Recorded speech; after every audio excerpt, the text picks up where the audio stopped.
Nagsimula na ngayong araw ang deployment ng pulisya sa iba't ibang sementeryo sa lungsod, katuwang ang iba't ibang security sector at LGU. Mahigpit na paalala ng Cotabato City Police Office na ipinagbabawal sa loob ng sementeryo ang bladed weapon at nakalalasing na inumin.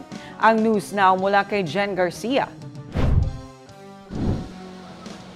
Nagsimula na ngayong araw ang deployment ng mga police personnel sa iba't ibang sementeryo, katuwang ang iba't ibang security sector at LGU. Para lang po ma-ensure na yung pag-celebrate ng Undas 2025 ay magiging ligtas para sa mga Cotabateño at sa mga pumupunta dito, lalo na yung sa ibang lugar pa at uuwi lang dito para bisitahin yung minamahal nila. Nagpaalala naman ang CCPO sa mga ipinagbabawal sa loob ng sementeryo. Pinagbabawal po dito sa mga sementeryo po. May 4 po tayong sementeryo na nakadeploy yung ating mga kapulisan at ibang security sector at LGU.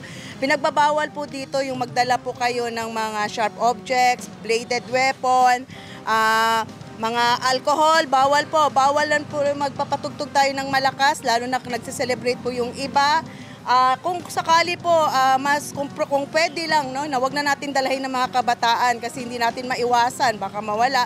But actually, handa rin nga kami dyan related sa mga kabataan. Maglalagay po kami ng sticker para if in case mawala sila, may cellphone number ng nanay at ang pangalan ng parents. At the same time po, sumunod lang po tayo sa mga patakaran po ng sinasabi nating traffic rules and regulation natin kasi expected po dadagsa po ang mga tao. So iwasan po natin na mag-park tayo sa maling parkingan.